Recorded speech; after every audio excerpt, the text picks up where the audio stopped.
সাবধানে কিন্তু পড়ে না যেন। জলদি চলো।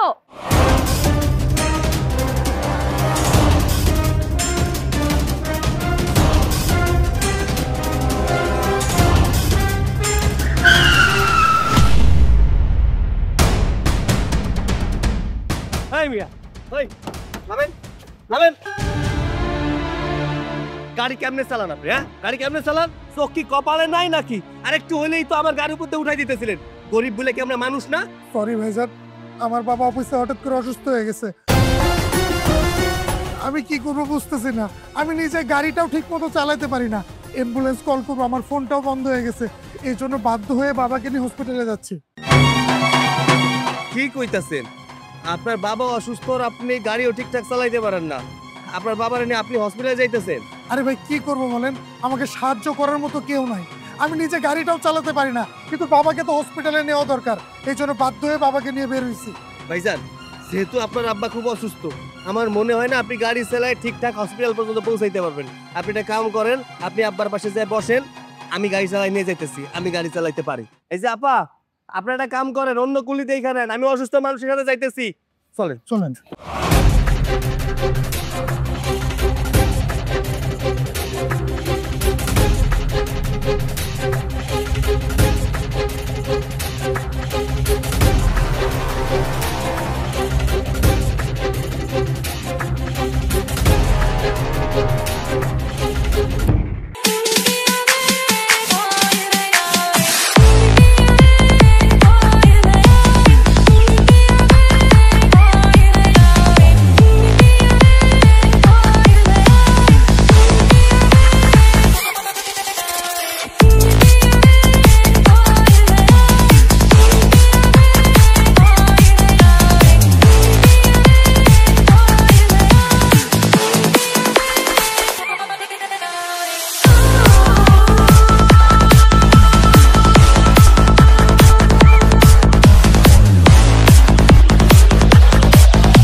হ্যাঁ ভাইয়া বলো। অথই, বাবাকে হসপিটাল থেকে বাসায় আনছি, তুই কখন আসবি? ভাইয়া তুমি যেহেতু আব্বুকে বাসায় নিয়েই এসেছো, আমার সব প্রবলেম সলভ হয়ে গেছে। আমি তাহলে পার্টি শেষ করে দেন বাসায় ঢুকবো। তুই এসব কি বলতেছস? বাবা অসুস্থ, হাসপাতাল থেকে মাত্র বাসায় আসলো, আর তুই এই সময় পার্টি করবি? আচ্ছা, তোর কি উচিত না এই সময় বাবার পাশে থাকা? আহা ভাইয়া, আব্বুকে যেহেতু হসপিটাল থেকে ছেড়ে দিয়েছে, তাহলে আর প্রবলেম কোথায়? আব্বুকে তুমি ঘুমিয়ে থাকতে বলো, আব্বু তো আর মারা যায়নি, রিল্যাক্স। আমি তাহলে পার্টি শেষ করে তারপরে বাসায় আসবো। বাবা, তোমার মেয়ে পার্টি শেষ না করে বাসায় আসতে পারবে না। তুমি বাঁচো মরো সেটা তো দেখার বিষয় না, তার পার্টিটা আগে। আমি আর কি করব বল, মেয়েকে কি বলবো? মা হারা মেয়ে আমার, মেয়েকে কিভাবে মানুষ করতে হয় সেটা হয়তো আমি বুঝে উঠতে পারি নাই। তোর মা মারা যাওয়ার পর শুধুমাত্র তোদের কথা চিন্তা করে আমি বিয়ে পর্যন্ত করতে পারিনি। হ্যাঁ, আমি মানতেছি যে আমার আদরে মেয়েটা উচ্ছৃঙ্খল হয়ে গেছে, কিন্তু একটা কথা কি জানিস বাবা, তোর মতো ছেলে পাওয়া সৌভাগ্যের ব্যাপার। এই যে আমি যখন অসুস্থ হলাম, তুই একা আমাকে হাসপাতালে নিয়ে গিয়ে আমার জীবনটা বাঁচিয়েছি। যে কোনো বাবার গর্ব তোর মতো ছেলে পেয়ে। আরে বাবা, কি বলতেছো এসব? আমি তো তোমার ছেলে, আর তোমার ছেলে হিসেবে এটা তো আমার দায়িত্ব। তাছাড়া আমি তো একা ছিলাম না, আমার গাড়ির সামনে কোথা থেকে একটা ফেরেস্তার মতো কুলিয়ে এসে পড়ছে। তারপর ওই ছেলেটা আমাদেরকে সাহায্য করছে, আমাদের সাথে গাড়ি চালায় ওই কুলিটা হাসপাতাল পর্যন্ত গেছে।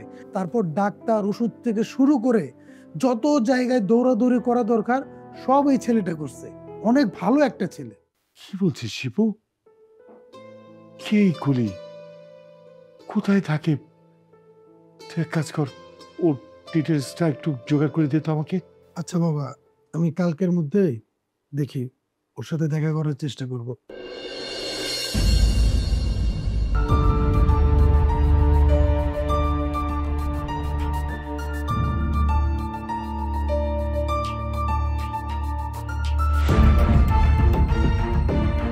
কাকা, কাকা কুলি সৈকতরা দেখছেন? কতক্ষণ আগে দেখছিলাম, মনে হয় এদিকে ঘোরাঘুরি করছে। আচ্ছা আচ্ছা।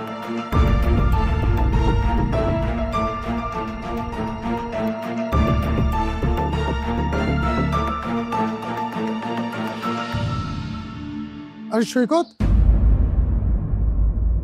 আরে ভাইজান, আপনি হঠাৎ স্টেশনে? হ্যাঁ আসলাম তোমার সাথে দেখা করতে। আপনার আব্বা কেমন আছে? আলহামদুলিল্লাহ, বাবা আগের চেয়ে এখন অনেকটা ভালো আছে। কিন্তু ভাই, তুমি সেদিন যে উপকারটা করছো, তুমি যদি আমাকে সময় মতো সাহায্যটা না করতে, আমি আমার বাবাকে মনে হয় আর বাঁচাতেই পারতাম না। আরে সিসি, আপনি এসব কি কইতাছেন? আমি বাঁচানোর কেডা? বাঁচানোর মালিক তো আল্লাহ। আরে ভাই, সবকিছু আল্লাহর ইচ্ছাতেই হয়, কিন্তু উসিলাটা তুমি ছিলে। আচ্ছা শোনো, যাই হোক, বাবা তোমাকে দেখা করতে বলছে। কেন ভাইজান, আমি কোনো ভুল করে ফেলাইছি? বেয়াদবি করে ফেলাইছি? না না, বেয়াদবি করবে কেন? যে মানুষটার তুমি এত বড় উপকার করলে, যার জীবন বাঁচালে, তার কি ইচ্ছা হয় না কোন মানুষটা তার জীবন বাঁচালো? তোমাকে বাবা দেখতে চাইছে। আর কোনো কথা হবে না, তুমি এখন চলো আমার সাথে বাসায় যাবে। আসো। চলেন।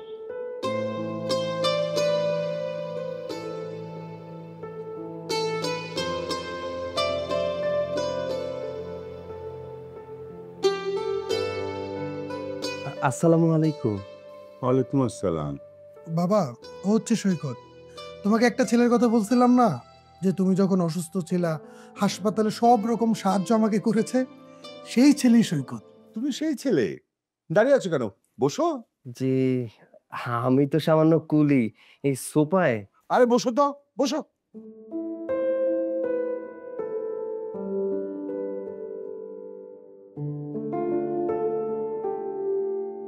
স্যার একটা কথা বলবো? এভাবে আমাকে বাড়িতে ডাকলেন যে? আশ্চর্য, এটা তুমি কেমন কথা বললে? তুমি আমার জীবন বাঁচিয়েছো, আর তোমার সঙ্গে আমি দেখা করব না?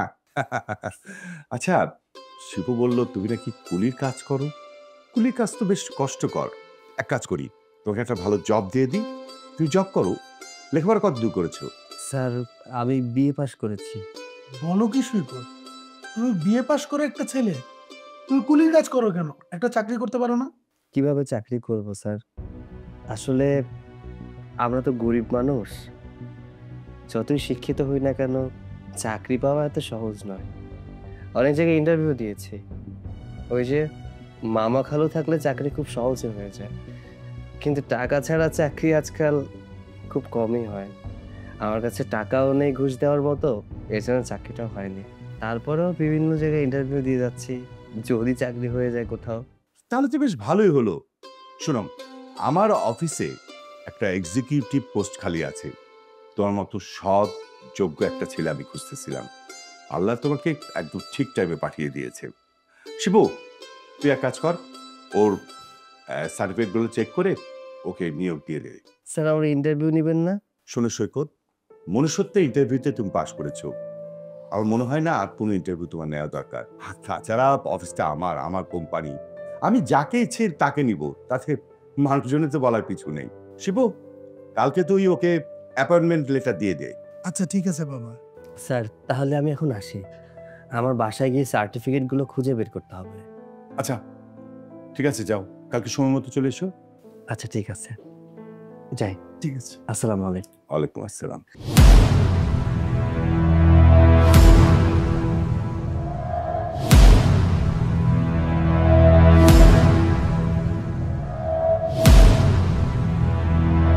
সিগারেট খাবো। সিগারেটটা কোথায়?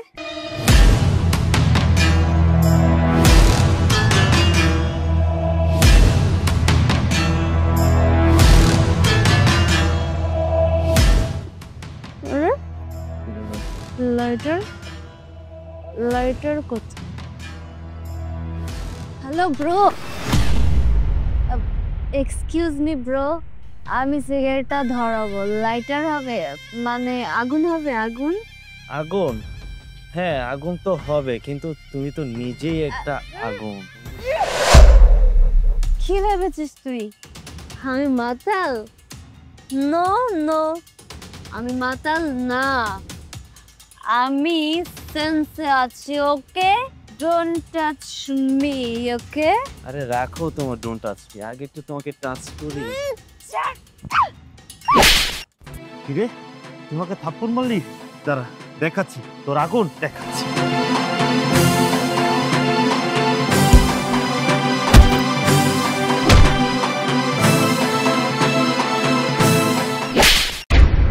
কোথায় গেছিলি? ভাইয়া আমি তো মার্গারিটা লাউঞ্জে গিয়েছিলাম। কি তুই বাইরে গেছিলি মদ খেতে?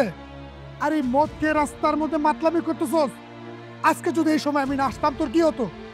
তোকে বাবা লাই দিয়ে দিয়ে একদম মাথায় উঠাইছে, আমিও তোর বেশি লাই দিয়ে ফেলাইছি। আয় চল বাসে চল, আজ থেকে তোর বাড়ির বাইরে যাওয়া বন্ধ। হাই চারু ভাইয়া, আমি সিগারেট ধরাবো হাট! আগুন দিয়ে। চল। একটু আগুন হবে ভাইয়া, দাও না। সৈকত, তোমার কাগজপত্র সবই দেখলাম। এই যে তোমার অ্যাপয়েন্টমেন্ট লেটার। তুমি চাইলে আমাদের অফিসে কাল সকাল থেকে জয়েন করতে পারবে। ভাই আপনাকে যে কি বলে ধন্যবাদ দিব আমি বুঝতে পারছি না। ধন্যবাদ আমাকে তোমার কাজ আর সততা দিয়ে দিবা, এর বেশি আমি তোমার কাছ থেকে কিছুই চাই না। ঠিক আছে, আজকে তাহলে যাও, কাল সকাল সকাল চলে এসো। আচ্ছা ঠিক আছে, আসসালামু আলাইকুম। ওয়ালাইকুম আসসালাম।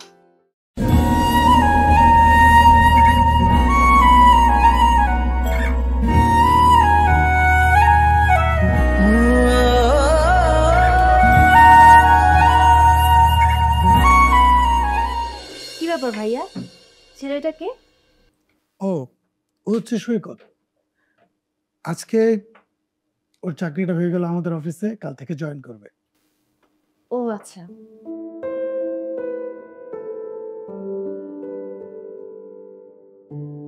কি ব্যাপার মামা, এখনো ঘুমাও নাই? তোর জন্য ওয়েট করছি। তুই এত লেট করলি কেন? আজকে অফিসে অনেক ঝামেলা ছিল, তাই একটু লেট হয়ে গেছে। আচ্ছা, সৈকত আসছিল, ওর অবস্থা কি? ও আচ্ছা বাবা, হ্যাঁ আমি সৈকতের কথা বলার জন্যই তোমার কাছে আসলাম। ও আমাদের অফিসে কাল থেকে জয়েন করবে। ওর কাগজপত্র সব চেক করে দেখেছি, সবকিছু ঠিক আছে। দেখ, আমার কাছে ছেলেটা তো ভালোই মনে হচ্ছে, যদি লেগে থাকে উন্নতি করতে পারবে। তুই কি বলিস? হ্যাঁ, আমার কাছেও ছেলেটাকে ভালোই মনে হয়, দেখা যাক কি হয়। আচ্ছা ঠিক আছে, যা ফ্রেশ হয়ে নে, ফ্রেশ হয়ে আয়, একসাথে খাবো। যা। ঠিক আছে বাবা।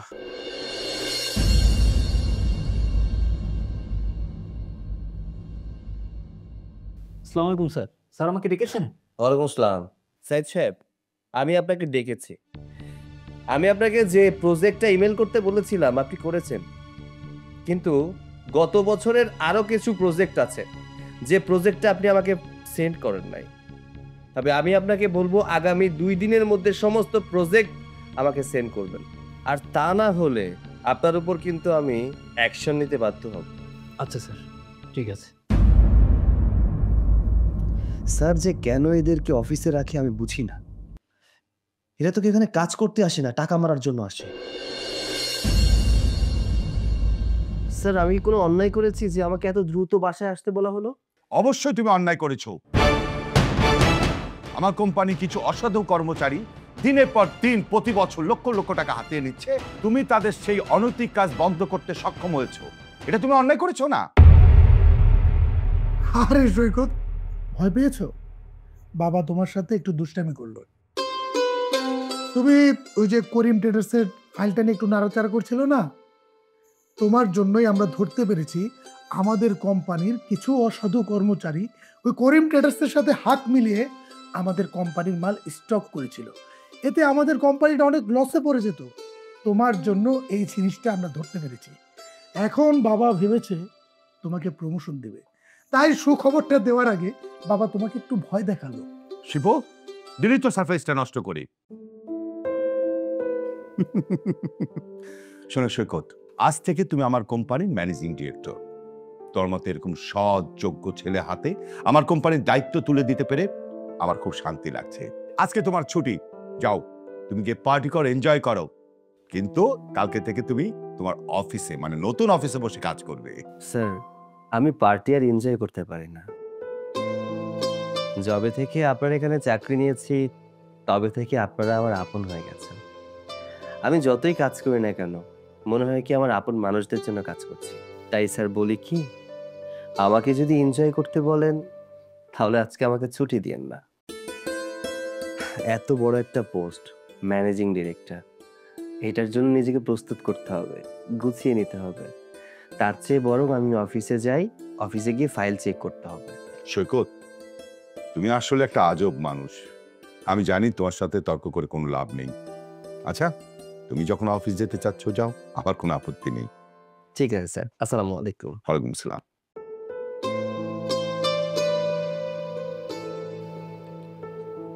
বুঝলি শিপু, এই সৈকত, তার বাবা নেই, মা নেই, অথচ তার ব্যবহার, আদব কায়দা কি সুন্দর, তাই না? কথার মধ্যে কি মায়া। অথচ আমাদের অথই শুধুমাত্র একটা মায়ের অভাবে ওকে ঠিকমতো আমি আদব কায়দা শেখাতে পারলাম না। বাবা, আমি অনেক দিন থেকেই একটা কথা তোমাকে বলতে যাচ্ছি, কিন্তু কথাটা তুমি কিভাবে নিবে সেটা ভেবে আর বলিনি। টানতে কেন করছিস বল। বাবা, আমি বলতে চাচ্ছি সৈকত ছেলেটা কিন্তু খারাপ না। ওর সাথে যদি আমরা আমাদের অথয়ের বিয়ে দেই, ব্যাপারটা কেমন হয় বলো তো? তুই তো একদম ঠিক কথা বলেছিস, আমার মনের কথা বলছিস। আমিও মনে মনে এই কথাটাই ভাবছিলাম।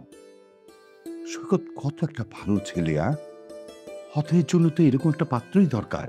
সৈকত যেমন ভদ্র, নম্র, স্বীকৃত, দেখতেও মাশাআল্লাহ ভালো, অথয়ের সঙ্গে খুব ভালো মানাবে, তাই না? হ্যাঁ বাবা। অথয়, এদিকে আয় তো মা। আব্বু আমি এখন অনেক টায়ার্ড, আমি কোনো কথা বলতে পারবো না। এই তোকে বাবা আসতে বলছো না? এদিকে আয়, বসো।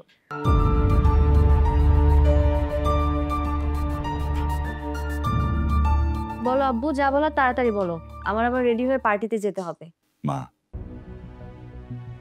তুই মেয়ে মানুষ, তোর জীবন এভাবে চলতে পারে না।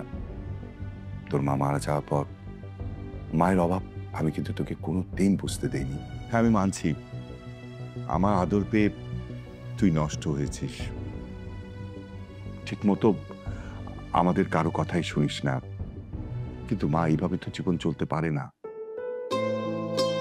মা, আমি তোর জন্য একটা পাত্র রেডি করেছি, যেটা আমাদের কোম্পানিতে চাকরি করে, তুইও চিনিস, সৈকত। ও আজকে থেকে আমাদের কোম্পানি ম্যানেজিং ডিরেক্টর হিসেবে কাজ করবে। মা, তুই অমত করিস না, ওর সাথেই আমি তোর বিয়ে দেব। আব্বু তুমি সব কি বলছো? তোমার মাথা ঠিক আছে? পাগল হয়ে গেছো তুমি? ও আগে একটা কুলি ছিল, এটা তুমি ভুলে যেও না। আমি একটা কুলিকে বিয়ে করব? ইম্পসিবল। সমাজে ওর কোনো স্ট্যান্ডার্ড নেই, কোনো স্ট্যাটাস নেই, এটা তুমি ভুলে যেও না। অথই, আমি মানছি সে কুলি কাজ করতো, কিন্তু শিক্ষিত ছেলে, ওকে আমি ম্যানেজিং ডিরেক্টর হিসেবে আমি নিয়োগ দিয়েছি। ও তো আর কুলি কাজ করবে না। ওর সাথে সংসার হলে তুই সুখেই থাকবি মা। আব্বু তুমি খুব ভালো করেই জানো এসব ছোট লোকের জাতদের আমার একদম পছন্দ হয় না। ছোট লোকরা ছোট লোকই থাকে। শোনো আব্বু, 2-1 টাকা ইনকাম করলেই না ছোট লোক বড় লোক হয়ে যায় না। ছোট লোকের জাত ছোট লোকই থাকে। আর তাছাড়া আমি একটা রাস্তার কুলিকে কখনোই বিয়ে করতে পারবো না। আয় চুপ। আর একটা কথা বলবি না। বাবা তোকে আদর করে, ভালোবাসে, এই জন্য তোকে কিছু বলে না। তোর এই সমস্ত জিনিস বাবা সহ্য করে, এই জন্য তুই বাবার মাথায় উঠে পড়ছিস, তাই না? শোন, আমি আর কোনো কথা শুনতে চাই না। বাবা সৈকতের সাথে তোর বিয়ে সিদ্ধান্ত নিয়েছে, সৈকতের সাথেই তোর বিয়ে হবে, আর সেটা আগামী সপ্তাহের মধ্যে। আর আজকে থেকে তোর ওই উল্টাপাল্টা পার্টিতে যাও বন্ধ। যা, তুই তোর রুমে যা।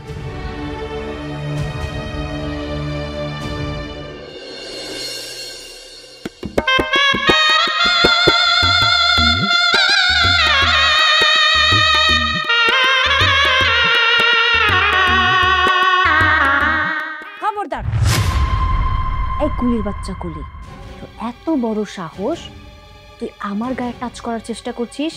একদম আমার গায়ে টাচ করার চেষ্টা করবি না, তাহলে এই ছুরি একদম তোর পেটের ভিতরে ভরে দেব। আপনি সব কি করছেন? আমি তো আপনার স্বামী, আমার সাথে এমন করছেন কেন? শোন, আমি শুধুমাত্র আমার আব্বু এবং ভাইয়ার চাপে পড়ে তোকে বিয়ে করতে রাজি হয়েছি। না হলে আমার মতো মেয়ে তোর মতো একটা কুলির বাচ্চা কুলিকে কখনো বিয়ে করে? এটা তুই ভাবলি কি করে? আর আমি তোর সাথে সংসার করব এটা তুই ভাবলি কি করে? এক বিছানায় তোর সাথে আমি থাকবো এটা তুই ভাবলি কি করে? কুলির বাচ্চা কুলি, যা এক্ষুনি এই বিছানা থেকে উঠে যা, গিয়ে বাইরে সোফার রুমে গিয়ে ঘুমাবি। যা যা বলছি।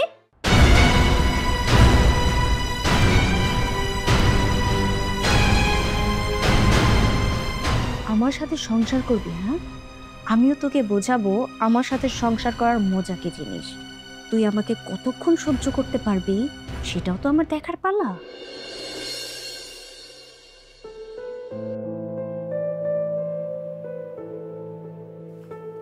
কি ব্যাপার সৈকত, তুমি এত রাতে এখানে ঘুমাচ্ছ কেন? না মানে এমনিতেই এখানে শুয়ে আছি ভাই। ও আচ্ছা, বুঝতে পেরেছি। কি করবে বলো? তুমি তো আগে থেকে জানো আমার বোন অথই একটু বদমেজাজি।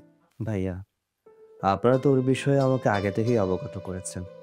আপনারা কোনো চিন্তা করবেন না, আমি ওকে ভালো পথে আনার চেষ্টা করব। আপনারা যা আমার জন্য করেছেন এই ঋণই কোনোদিন শোধ করতে পারবো কিনা জানি না। আপনাদের জন্য এতটুকু করা তো আমার দায়িত্ব। একটু ফাস্ট করতে হবে, কেমন? বুঝেছো বেবি? এই ছোট লোক কুলির বাচ্চার সাথে আমার আব্বু আমাকে বিয়ে দিয়েছে। আমি না এটাই বুঝতে পারছি না যে এই ছোট লোক কুলির বাচ্চাটা আমার আব্বুর ব্রেন ওয়াশ কিভাবে করেছে। এই ছোট লোক তো রাস্তার কুলি থেকে আমাদের অফিসের কর্মচারী হয়ে গেছে। ও এখন প্ল্যানে আছে যে কিভাবে আমার আব্বুর সয় সম্পত্তি হাত করা যায়। তুমি জানো এই জন্য না এসব ছোট লোক কুলি গরিবের বাচ্চাদের আমি একদম সহ্য করতে পারি না। তাদের টাকা পয়সা দেখলে লোভ সামলাতে না অনেক কষ্ট হয়ে যায়। হ্যাঁ, ঠিকই বলেছো। টাকা পয়সার লোভ অনেক বড় লোভ, আর টাকা পয়সা দেখলে তো সব মানুষের মাথা হুঁশ ঠিক থাকে না। এই গরিবের জাতটাই না এরকম। আর তুমিও না আসলে এই ভালো মোমেন্টে এসে এই ছোট লোকের বাচ্চার সাথে দেখা করে মুডটাই নষ্ট করে দিলে। বাস, অনেক বলেছেন, আপনাকে আর কিছু বলতে হবে না। আর অথই, এই যে বেবি বেবি নাটকটা না এটা বন্ধ করো। আমি খুব ভালো করেই জানি সে তোমার ফ্রেন্ড, বয়ফ্রেন্ড না। আর তুমি যে তোমার ফ্রেন্ডকে বয়ফ্রেন্ড বানিয়ে নিয়ে এসেছো আমাকে জ্বালানোর জন্য, আমাকে মানসিক কষ্ট দেওয়ার জন্য, সেটা আমি খুব ভালো করে বুঝতে পেরেছি। শোনো অথই, তোমাকে একটা কথা বলি, এই সামান্য জিনিসে না আমাকে কষ্ট দিতে পারবে না। এর থেকে অনেক বড় বড় কষ্ট আমি সহ্য করেছি। তবে হ্যাঁ, তোমার একটা কথায় আমি কষ্ট পেয়েছি। তুমি আমাকে বলেছো যে আমি গরিব, ছোট লোক, আমার জাত পরিচয় নেই। হ্যাঁ, মানছি তোমার কথা সত্য, তবে টাকার লোভটা কিন্তু আমার ভেতরে কাজ করে না। শোনো, সারা জীবনে টাকা নিয়ে নাড়াচাড়া করেছো তো, তাই সবাইকে টাকা দিয়ে পরিমাপ করো। একটা কথা মনে রেখো, টাকা দিয়ে সবাইকে পরিমাপ করা যায় না। ব্যাস থামা তোর লেকচার, অনেক বলেছিস। তোর মতো ছোট লোকের বাচ্চার মুখে না এত বড় বড় লেকচার মানায় না। টাকার লোভেই হোক আর যে লোভেই হোক, তোর মতো আনস্মার্ট আনসোশ্যাল খ্যাত ছেলেকে বিয়ে করে আমার জীবনটা একদম শেষ হয়ে গেছে, সেটা শুধুমাত্র আমিই জানি। তোর মতো ছোট লোককে কোনো সমাজে নিয়ে গিয়ে আমি দাঁড়াতে পারি না, আমার ঘেন্না হয়, সেটা তুই জানিস, বুঝিস তুই? আরে শোন, আমার ফ্রেন্ডের হাজবেন্ডরা দামি দামি ভার্সিটি এবং ফরেনার থেকে পড়াশোনা করে আসা, আর তুই সামান্য সরকারি কলেজ থেকে বিএ কমপ্লিট করে এসে আমার আব্বুর ব্রেন ওয়াশ করে একটা চাকরি পেয়ে বসে আছিস। ঠিক সেজন্যই না তোদের মতো ছোট লোকদের আমার পছন্দ হয় না। আর আমাদের সাথে চলার মতো সমাজে তোর কোনো স্ট্যাটাস হয়নি, আর 7 জনম তপস্যা করলেও হবে না। দেখো অথই, তুমি যা বলেছো আমি মেনে নিলাম, সবই সত্যি, কিন্তু স্বামী হিসেবে তোমার পাশে যদি আমাকে দাঁড়ানোর সুযোগটুকু না দাও তাহলে আমি প্রমাণ করব কিভাবে? শোন, কোনো বিষয়ে সন্দেহ থাকলে সেটা প্রমাণ করতে হয়। তুই যে আমার হাজবেন্ড হওয়ার অযোগ্য সেটা প্রমাণ করার কিছুই নেই। আমি 100% শিওর তুই কোনোদিনও আমার যোগ্য হাজবেন্ড হতে পারবি না। তাই বাইরে থেকে তোকে আমি ওয়ার্নিং দিয়ে যাচ্ছি, যত তাড়াতাড়ি সম্ভব আমার বাসা ছেড়ে তুই চলে যাবি। আমার সাথে সংসার করার স্বপ্ন দেখাটা তুই বাদ দিয়ে দে। আমার আব্বু আর ভাইয়াকে বলে তো কোনো লাভ নেই, তাই তোকেই বলে গেলাম, যত দ্রুত পারিস আমার বাসা ছেড়ে চলে যাবি। চলো।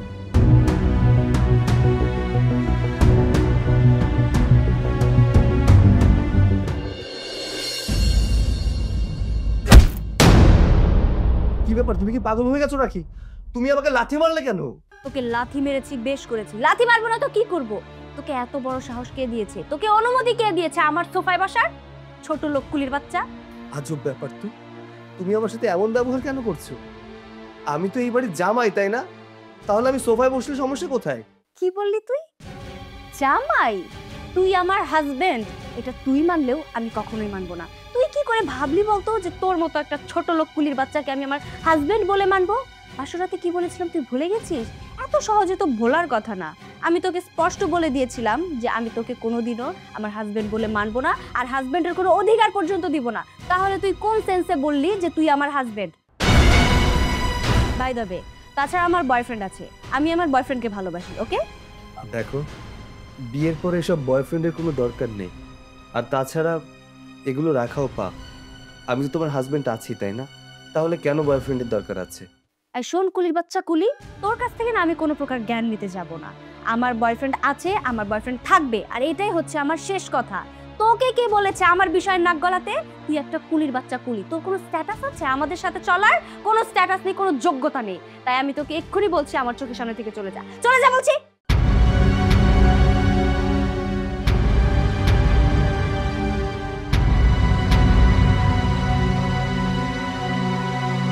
ছোট লোক কুলির বাচ্চা, তোকে কিভাবে সাহায্য করতে হয় সেটা আমাকেই দেখতে হবে।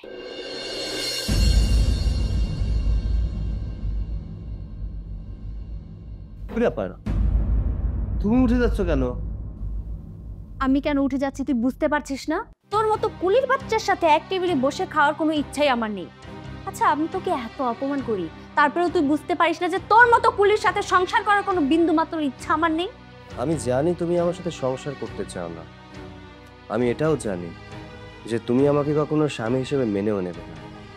আর আমি তোমার সাথে কখনো স্বামীর অধিকার দেখাতে যাইনি। কিন্তু তাই বলে কি একসাথে খাওয়াটাও যাবে না? এটা একটু বেশি বাড়াবাড়ি হয়ে যাচ্ছে না? তোর মতো ছোট লোক ফকিনীর বাচ্চার সাথে আমি এক টেবিলে বসে খাবো না, এতে বাড়াবাড়ি করার কি আছে? আর তোর মতো ছোট লোকের বাচ্চার স্থান না ওই ফুটপাতেই। আমার সাথে এক টেবিলে বসে খাওয়ার মতো তোর কোনো যোগ্যতাই নেই।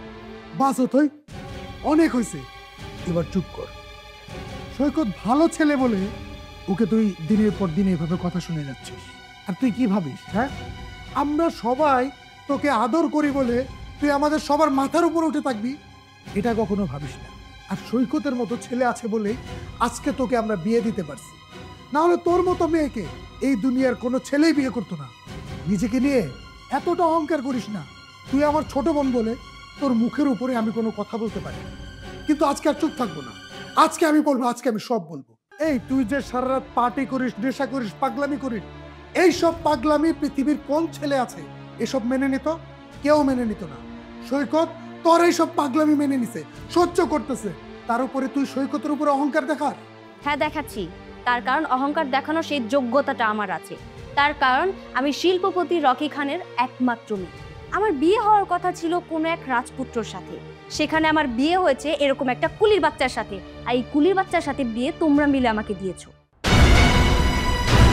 ওর কোনো যোগ্যতাই নেই আমার হাজবেন্ড হওয়ার।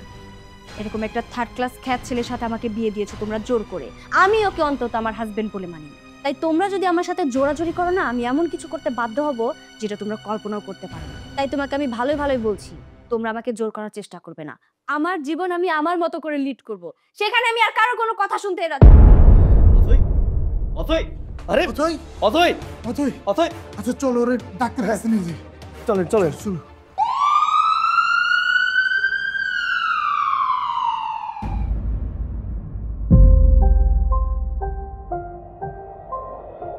রকি সাহেব, অতিরিক্ত মদ্যপানের কারণে আপনার মেয়ের 2টি কিডনি ফেলিয়ার হয়ে গেছে। খুব দ্রুত কিডনি ট্রান্সপ্লান্ট করতে হবে, না হলে তাকে বাঁচানো যাবে না। ডক্টর সাহেব, আমার মেয়েটা মাহারা, একমাত্র মেয়ে।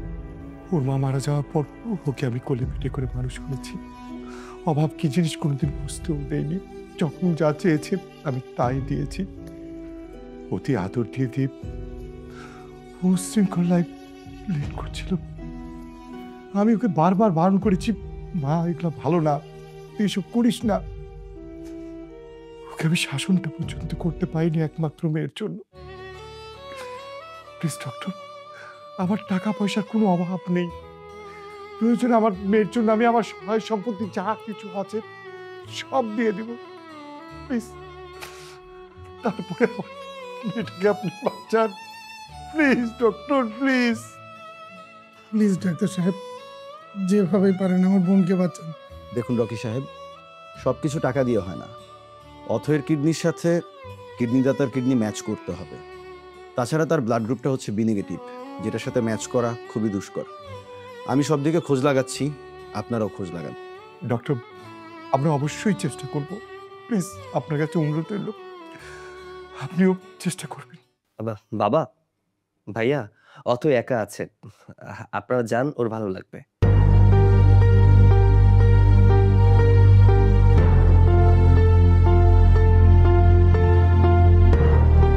ডক্টর সাহেব, আপনার সাথে আমার কিছু কথা আছে। ঠিক আছে বোন, তুই থাক। 4-5 দিন যাবৎ সৈকতকে খুঁজে পাওয়া যাচ্ছে না। আমি যাই, ওকে খুঁজে বের করি। দাঁড়াও ভাইয়া, কোথায় যাচ্ছ? ওই ছোট লোকের বাচ্চাকে খুঁজতে কোনো লাভ নেই। ওই ছোট লোকের বাচ্চাকে খুঁজে তুমি কি করবে বলো তো? ওই ছোট লোকের বাচ্চা তো আমাদের বাড়িতে ঢুকেছিল একটা প্ল্যানিং করে, কারণ ও জানতো যে আমি কোটিপতির মেয়ে। আমাকে বিয়ে করলে ও অনেক কিছু হাতিয়ে নিতে পারবে। আমার কি মনে হয় জানো, আমার এখন মনে হচ্ছে আমাদের বাড়ি থেকে টাকা পয়সা গয়নাগাটি যা আছে চুরি করে নিয়ে ভেগে গেছে। না হলে আমি ওকে এত অপমান করলাম, তখন কিন্তু গেল না। যেই মাত্র আমি অসুস্থ হয়েছি ঠিক অমনি এই বাড়ি থেকে চলে গেল। তাহলে তুমিই বোঝো ওই ছোট লোক কুলির বাচ্চা কি প্ল্যান করে আমাদের বাড়িতে ঢুকেছিল। চুপ কর অথই, আর একটাও ফালতু কথা বলবি না। তুই তাকে কি বলতেছিস? তুই জানোস এই ছেলেটা তোর জন্য কি করছে? আজকে এই ছেলেটার জন্যই তুই দুনিয়াতে বেঁচে আছিস। কি সব ফালতু কথা তুমি বলছো ভাইয়া? আমি কোনো ফালতু কথা বলতেছি না। তোর 2টা কিডনি নষ্ট হয়ে যাওয়ার পরে তোর কিডনি খুঁজে পাওয়া যাচ্ছিল না। তারপরে এই ছেলেটা, যে ছেলেটা তোকে কিডনি দিয়ে তোর জীবন বাঁচাইছে, ওই ছেলেটার নাম কি জানো? ওই ছেলেটা আর কেউ না, ওই ছেলেটা সৈকত। আর এই ছেলেটাকে তুই কতই না অপমান অপদস্থ করলি। তুই যে ছেলেটাকে বারবার ছোট লোক বলে অপমান করতেছিলি না, তোর বিপদের সময় আর কাউরে পাশে পাই নাই। এই ছেলেটাই তোর পাশে দাঁড়াইছে। তুই না বলতি তোর অনেক বড় লোক বন্ধু বান্ধব আছে? কই, তুই যখন বিপদে পড়লি তোর অনেকগুলা বন্ধু বান্ধব, মানে যারা আমার পরিচিত, সবাইকে কল করছিলাম, কেউ তোর পাশে দাঁড়ায় নাই, কেউ তোকে সাহায্য করে নাই। আর ঠিক সেই সময় এই ছেলেটা, যে ছেলেটাকে তুই বারবার ছোট লোক বলে অপমান করছিস, এই ছোট লোক ছেলেটাই তোর বিপদে পাশে দাঁড়াইছে, তোর জীবন বাঁচাইছে। আসলে তুই কি জানিস, তুই না মানুষের অর্থ দিয়ে মাপছস যে আমি কোটিপতি, আমার কোটিপতিদের সাথে মিশতে হবে। কিন্তু তোর ওই কোটিপতি বন্ধুরা তোর বিপদের সময় পাশে দাঁড়ায়, পাশে দাঁড়াইছে এই ছোট লোক ছেলেটা। এইসব তোকে বলে আর লাভ নাই, আমি যাই। ভাইয়া দাঁড়াও, তোমার সাথে করে আমাকেও নিয়ে যাও, আমি সৈকতের কাছে যাব। তুমি কি জানো সৈকত কোথায়? না, এখন কোথায় আছে জানি না, তবে রেল স্টেশনে থাকতে পারে। ঠিক আছে, তাহলে আমাকে নিয়ে চলো। ঠিক আছে।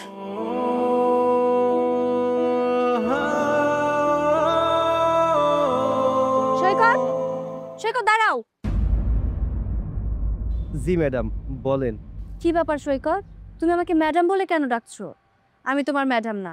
আর তুমি এখানে কি করছো বলো তো? বাসায় চলো, চলো বলছি।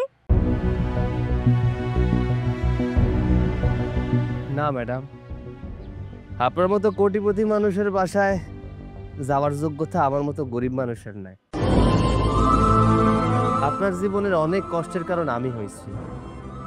আমার মতো গরিব মানুষের বিয়ে কইরা সমাজে আপনার মাথা হেট হয়ে গেছে। একটা কথা কি জানেন ম্যাডাম, আমার মতো ছোট লোকের কোনো যোগ্যতাই নেই আপনার মতো বড় লোক মানুষের সাথে সংসার করার। আসলে প্রথম যখন আপনার দেখছিলাম অফিসের মধ্যে, আপনার অনেক ভালো লেগে গেছিল। কখন যে ভালোবাসা ফলাইছি এটা বুঝতে পারি নাই। আমি কোনোদিন ভাবতেও পারি নাই যে আপনার লোকে আমার বিয়া হইব। কিন্তু আপনার আব্বা, আপনার ভাই যখন আমারে আপনার বিয়ার জন্য প্রস্তাব দিল, আমি খুশিতে আটখান হয়ে গেছিলাম। বিশ্বাস করেন ম্যাডাম, আপনার সম্পত্তির উপরে বিন্দুমাত্র আমার কোনো লোভ আসছিল না। লোভটা ছিল আপনার ভালোবাসার উপরে। কথায় আছে না, আসলে গরিব মানুষের কপালে ভালোবাসা জোটে না। টাকার কাছে ভালোবাসা অনেক সময় হাইর মাইনা যায়, ঠিক তেমনই হয়েছে আপনার লাগে। ওই যে আমি যে গরিব মানুষ, তাই ভালোবাসা পাওয়ার যোগ্যতা আমার মধ্যে নাই। তবে একটা কথা কি জানেন, গরিব মানুষরা না ভালোবাসাটারে আটকায় রাখতে পারে, কখনো চায় না যে তার ভালোবাসার মানুষের কোনো ক্ষতি হোক। আমি জীবনে যত বড় চাকরি করি না কেন, আপনার চোখে আমি সারা জীবন কুলিই থাকবো। তাই এটা কুলির লগে আপনি কোনোদিন সংসার করতে পারবেন না। এই জন্য ভাবলাম আপনাকেও বাড়িতে থাইকে আমি কি করব, তাই চইলা আইলাম। কারণ আমার মতো ছোট লোক কুলির স্থান আপনাকে মতো বড়লোক বাসায় হইতে পারে না। কে বলেছে তুমি কোটিপতি না? কে বলেছে তুমি ছোট লোক? এতদিন আমি অন্ধ ছিলাম, তাই মানুষের মূল্যটা শুধুমাত্র আমি টাকা দিয়ে মেপেছি, মানুষের মন দিয়ে মাপিনি। তুমি আর্থিকভাবে যেমনই হও না কেন, মনের দিক থেকে তুমি অনেক বড় একজন মানুষ। তোমার মতো মানুষ হয় না। যে আমিটা তোমাকে এত অপমান, এত অপদস্থ করেছি, সেই আমাকে তুমি তোমার নিজের কিডনি দান করে আমাকে মৃত্যুর হাত থেকে ফিরিয়ে আনলে। আচ্ছা, একটা মানুষ এত ভালো কিভাবে হতে পারে সেটা আমি তোমাকে না দেখলে বুঝতে পারতাম না। তুমি যে মহানুভবতার দৃষ্টি স্থাপন করেছো, সেটা দেখে আমি তোমার প্রেমে পড়ে গেছি। প্লিজ সৈকত, তুমি আর আমার উপরে রাগ করে থেকো না। তুমি প্লিজ আমাকে ক্ষমা করে দাও। হয়েছে সৈকত, আমার এই বোনটা ছোটবেলা থেকে অনেক ভুল করছে, কিন্তু কখনো তার নিজের ভুল স্বীকার করেনি আর বুঝতেও পারেনি। যেহেতু ও ভুলটা বুঝতে পারছে, তুমি ওকে ক্ষমা করে দাও। আচ্ছা শোনো, চলো আমাদের সাথে বাসায় চলো, বাবা তোমার জন্য অপেক্ষা করছে। আচ্ছা ঠিক আছে, চলেন এই মালটা সামনে নামাই দিয়া চলে যাবো। ঠিক আছে, চলো। চল।